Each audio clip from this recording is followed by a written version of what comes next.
سلام دوستان. امروز جلسه دوم درمان این کوچولوی دوست داشتنیمون هستش که به پارو ویروس دچار شده. مثلا اون لحظه اول که صاحبش در قفس رو باز میکنه، همونطور که میبینیم موجی از خوشحالی توی چشماش دیده میشه، خیلی بالا پایین میپره، اما هنوز یه ترس کوچولو از اتاق درمان داره که از جلسه قبلی براش باقی مونده. همونطور که میبینی اصلا دوست نداره بره اونجا، اونم چون خیلی زرنگه و کاملا با موضوع آشناه. خب صاحبش بغلش میکنه، میبرده به اتاق درمان. همونطور که ما میدونیم درمان همیشه خوشایند نیستش، مخصوصا برای حیوانای نازنینی مثل این پسر شجاعمون، ولی خب با وجود صاحب مهربونش این استرس رو کنترل میکنه.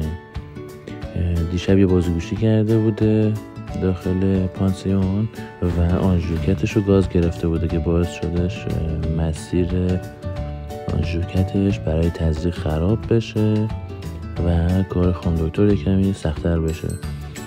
حالا خانم دکتر با یه تکنیک ساده و به مقدار سرم به داخلش تزریق میکنه تا مسیر باز بشه. اینطوری دوباره ما میتونیم بدون اینکه آنژیوکت رو تکرار کنیم ازش استفاده کنیم و حیوانمون کمتر اذیت بشه.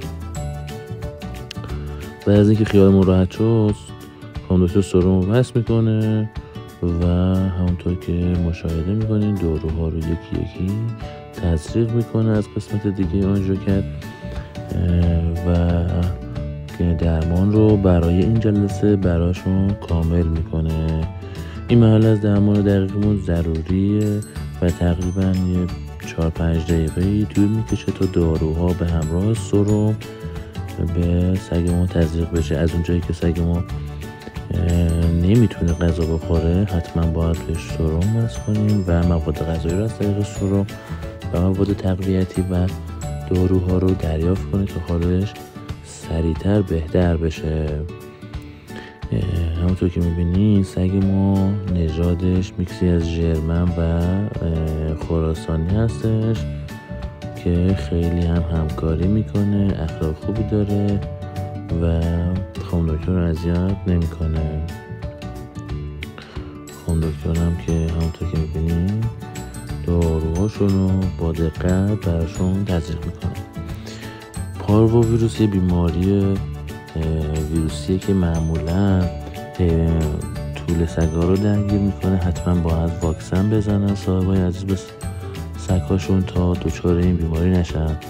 همراه با اسهال و استفراغ هستش که اسهال و استفراغشون بسیار بوی نامطبوعی میده و درمانش هم خیلی سخت و زمان بره. برای همین باید حتما مالکای عزیز حیواناشون رو مرتب توی زمان مناسب واکسنش رو تزریق کنن تا از ابتلا شدنشون به این بیماری جلوگیری کنن. خدمتتون عرض کنم که بعد از اینکه داروها خانم دکتر داروهاش رو تزریق میکنه و کاملا سرمش رو دریافت میکنه، ما میریم برای مرحله بعدی که چون سگمون خیلی بازیگوش هستش و دیشب گرفته آنژیوکتش رو چسباش رو کنده، دوباره میریم که محل آنژیوکتش رو خانم دکتر محکم کنه و حسابی با دقت با چسب روشون میپوشونیم که دیگه برای روز بعد مشکلی براش پیش نیاد.